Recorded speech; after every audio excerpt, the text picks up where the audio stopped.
हंगामे और हिरासत के बाद राज ठाकरे ने आंदोलन स्थगित करने का किया ऐलान। दिन भर मची रही अफरा तफरी।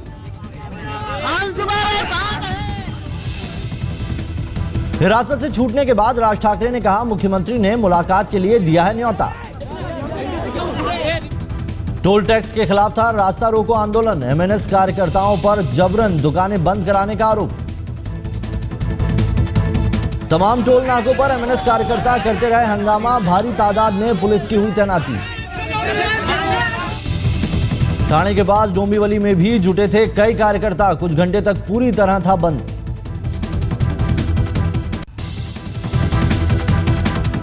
कोल्हापुर में एमएनएस के आंदोलन से जाम रहा पुणे बेंगलोर राष्ट्रीय राजमार्ग। आंदोलनकारियों ने टायर से निकाल दी हवा। औरंगाबाद में भी एमएनएस का जबरदस्त प्रदर्शन। पुलिस ने किया लाठीचार्ज। एमएनएस कार्यकर्ताओं के हंगामे और जाम के बीच फंसी रही करिश्मा कपूर। वाशी हाईवे पर करीब 1 घंटे तक रुकी रही गाड़ी। अंतरिम रेल बजट पर चुनाव का असर। यात्री किराए में कोई बढ़ोतरी नहीं। 17 प्रीमियम और 38 एक्सप्रेस ट्रेनों समेत 72 नई गाड़ियों का ऐलान। हवाई जहाज की तर्ज पर तय होंगे प्रीमियम ट्रेनों के किराए, यानी कि मांग के हिसाब से तय होंगे दाम।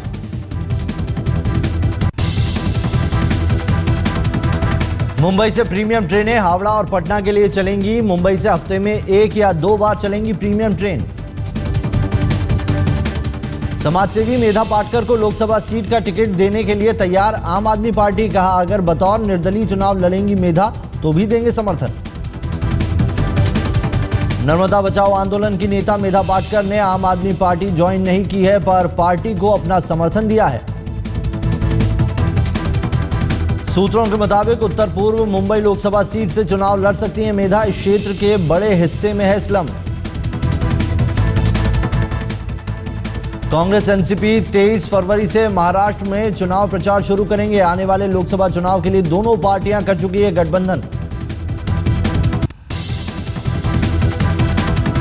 सूत्रों के मुताबिक दोनों पार्टियों की पहली रैली मुंबई में 23 तारीख को होगी और लोकसभा चुनाव के लिए उम्मीदवारों की लिस्ट 15 फरवरी तक आ जाएगी।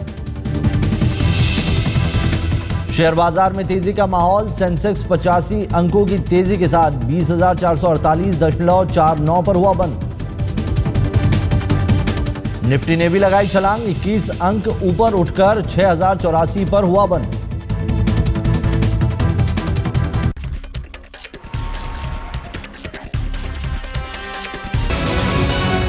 आप देख रहे हैं आज तक। मुंबई मेट्रो में स्वागत है आपका। आपके साथ मैं हूं नवेद और सीधा रुख करेंगे इस वक्त की बड़ी खबर का। बड़ी खबर, फिल्म अभिनेता संजय दत्त की पैरोल बढ़ सकती है। मुंबई के जेजे अस्पताल के डॉक्टर्स ने संजय दत्त की पत्नी मान्यता की बीमारी की रिपोर्ट फाइल कर दी है। रिपोर्ट में कहा गया है कि मान्यता काफी बीमार हैं और इस मेडिकल रिपोर्ट के बाद काफी गुंजाइश मानी जा रही है कि संजय दत्त की पैरोल एक बार फिर से बढ़ जाए। संजय दत्त ने अपनी पैरोल बढ़ाए जाने को लेकर अर्जी हाल ही में दी थी और अब जेजे हॉस्पिटल के डॉक्टर्स की तरफ से ये जो मेडिकल सर्टिफिकेट दिया गया है और जिसमें कहा गया है कि मान्यता की तबीयत ठीक नहीं है, उनकी जो बीमारी है वो बड़ी गंभीर है, उसके बाद माना जा रहा है कि इनकी पैरोल बढ़ सकती है।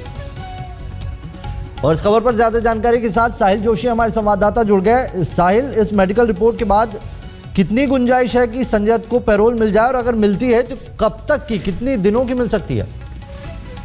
देखिए, इससे पहले जब उन्होंने पैरोल एक्सटेंशन मांगा था तब उन्होंने कहा था कि उनकी पत्नी मान्यता की तबीयत ठीक नहीं है। उसके बाद उनकी पैरोल अभी फरवरी महीने में खत्म हो रही थी, जो एक्सटेंशन था वो। उसके बाद दोबारा उन्होंने एप्लीकेशन किया कि अभी भी उनकी पत्नी की तबीयत ठीक नहीं है और उनके साथ रहना जरूरी है।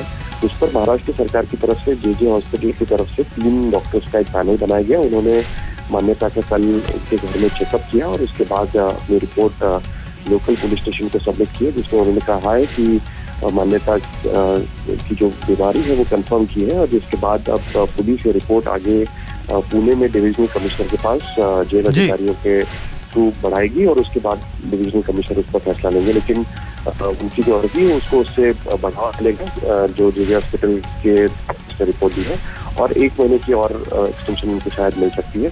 लेकिन इसका पूरा फैसला डिविजनल कमिश्नर के हाथों में। जो रिपोर्ट उनको पुलिस से चाहिए थी, उस रिपोर्ट का जेजे हॉस्पिटल के डॉक्टर्स की रिपोर्ट एक आधार होगा और उस रिपोर्ट के आधार पर अब डिविजनल कमिश्नर अपना फैसला ले सकते हैं। जी साहिल, तमाम जानकारी के लिए बहुत बहुत शुक्रिया। तो एक बार फिर से संजय की पैरोल बढ़ सकती है और बताया जा रहा है कि 1 महीना जो पैरोल है उसका वक्त समयावधि बढ़ाई जा सकती है। चलिए आगे बढ़ते हैं। महाराष्ट्र में एमएनएस ने अपना रास्ता रोको आंदोलन तो बंद कर दिया, लेकिन राज ठाकरे के इस ऐलान करने से पहले ही राज्य के अलग अलग शहरों में कई घंटों तक पार्टी के जो कार्यकर्ता थे उनकी मनमानी सड़कों पर दिखाई दी और आम जनता उससे परेशान होती रही। अब गुरुवार को राज ठाकरे और मुख्यमंत्री पृथ्वीराज चौहान के बीच टोल टैक्स को लेकर एक बैठक होने वाली है।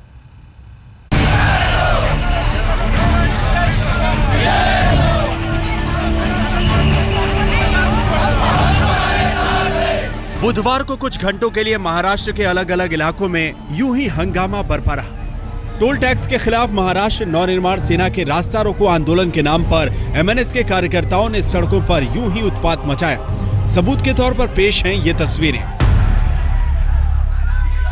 आप खुद देख सकते हैं कि कैसे कुछ घंटे के लिए ही सही राज ठाकरे की पार्टी के कार्यकर्ताओं ने महाराष्ट्र के अलग अलग शहरों की सड़कों पर जमकर अपनी मनमानी की।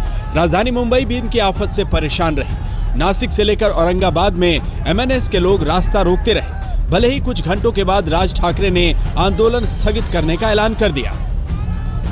आंदोलन रोकने के ऐलान से पहले खुद राज ठाकरे को भी मुंबई पुलिस एक्ट की धारा 69 के तहत हिरासत में लिया गया था। उन्हें आरसीएफ पुलिस स्टेशन ले जाया गया, लेकिन बाद में छोड़ दिया गया।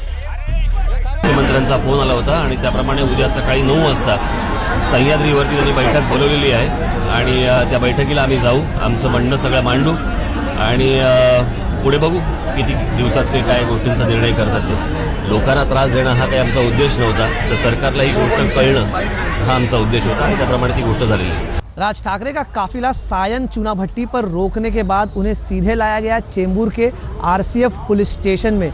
राज ठाकरे जबकि यहां पहुंचने ही वाले थे तकरीबन 11:15 के करीब, उससे पहले ही उनके कार्यकर्ताओं का भारी जमावड़ा आरसीएफ पुलिस स्टेशन के बाहर जमा था। बड़े पैमाने पर एमएनएस कार्यकर्ता यहां पर जमा होकर राज ठाकरे के समर्थन में घोषणाएं दे रहे और सरकार के विरोध में भी घोषणाएं दे रहे थे। फिलहाल आंदोलन को रोकने का फैसला लिया गया है, लेकिन जिस तरीके से राज ठाकरे एंड कंपनी मनमानी कर रही है, दूसरी पार्टियां इससे कतई सहमत नहीं है। फिलहाल तो हंगामा थम गया है। मुख्यमंत्री से बातचीत के बुलावे की बात का हवाला दिया गया है, लेकिन इसकी क्या गारंटी है कि आने वाले वक्त में महाराष्ट्र नवनिर्माण सेना के सैनिक विध्वंस नहीं मचाएंगे। एमएनएस का इतिहास देखकर तो डर ही लगता है। पुणे से पंकज खेलकर और अमृता शेडगे, कमलेश सुतार, दिव्येश नायर और मुनीश चंद पांडे के साथ साहिल जोशी, मुंबई आज तक। राज ठाकरे भले ही कह रहे हों कि उनके आंदोलन से आम लोगों को दिक्कत नहीं हुई, पर सच्चाई बिल्कुल इससे अलग है। टोल टैक्स के नाम पर एमएनएस ने कुछ घंटे में ही पूरे राज्य को उलट पलट रख दिया। पार्टी के कार्यकर्ताओं ने महाराष्ट्र के अलग अलग शहरों की सड़कों पर जमकर अपनी मनमानी की और उन्हीं की कई जगह पर ऐसी तस्वीरें दिखाई दी हैं।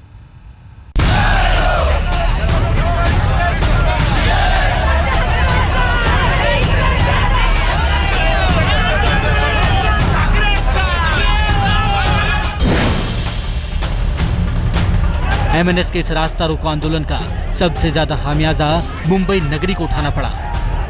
दादर से लेकर सायन तक, चेंबूर से लेकर वाशी तक एमएनएस कार्यकर्ताओं ने आम लोगों का जीना मुहाल कर दिया। गाड़ियों की हवा निकाल दी गई, दुकानों को बंद करवा दिया गया। इतने से भी मन नहीं भरा तो सड़कों पर ट्रक भर भर कर पत्थर गिरवाकर चक्का जाम कर दिया। कई जगहों पर कई किलोमीटर तक जाम लगा रहा, जिससे हजारों लोगों को दफ्तर पहुंचने में काफी दिक्कतों का सामना करना पड़ा। टोल नाके को लेकर राज ठाकरे और उनकी पूरी सेना इस वक्त सड़कों पर है और जब से पुलिस ने उन्हें हिरासत में लिया है तब से हालात कुछ और गंभीर हो गए हैं। इस वक्त हम दिखाना चाहेंगे आपको, मुंबई के सायन इलाके में मौजूद हैं और यहाँ पर कई किलोमीटर का लंबा जाम लग गया है। पिछले कई घंटे से लोग इस जाम में फंसे हुए हैं, न गाड़ियाँ कहीं जा रही हैं और न तो आ रही हैं।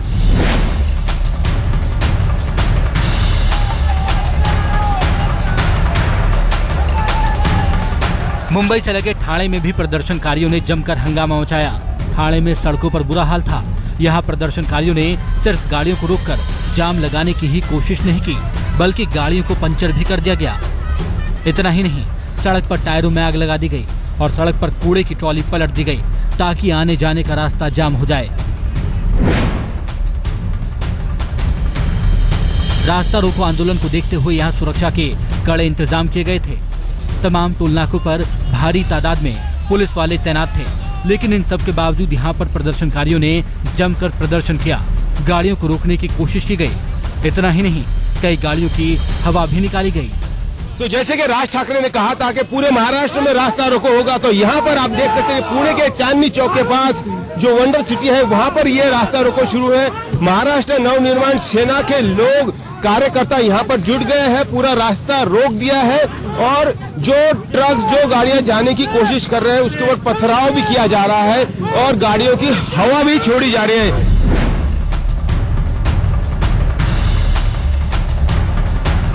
रास्ता रोको आंदोलन को देखते हुए यहाँ हाईवे पर सुरक्षा के कड़े इंतजाम किए गए थे।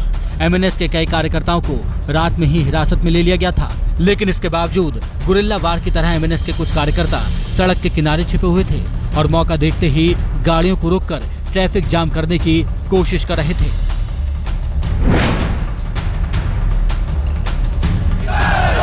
यहाँ एमएनएस कार्यकर्ताओं ने मुंबई नागपुर हाईवे को अपना निशाना बनाया। 350 से ज्यादा कार्यकर्ता करीब 2 घंटे तक हाईवे नंबर 6 पर पालती मारे बैठे रहे और इस दरमियान रास्ता जाम रहा। हालांकि 2.5 घंटे बाद भारी तादाद में पुलिस बल को बुलाकर इन आंदोलनकारियों को किनारे लगाया गया।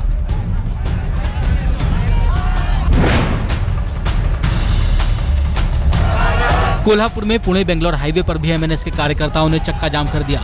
आंदोलन के नाम पर यहां राहगीरों और ट्रक वालों से बदसलूकी की गई।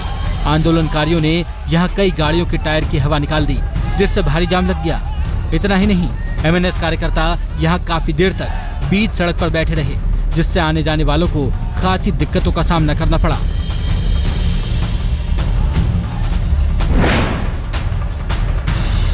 पूरे महाराष्ट्र की तरह औरंगाबाद में भी एमएनएस कार्यकर्ताओं ने जमकर उत्पात मचाया। कार्यकर्ता सड़कों पर बैठकर प्रदर्शन करने लगे, जिसकी वजह से आम लोगों को काफी दिक्कतें हुई। हालांकि पुलिस ने काफी मशक्कत के बाद जल्द ही इन प्रदर्शनकारियों को गिरफ्तार कर लिया।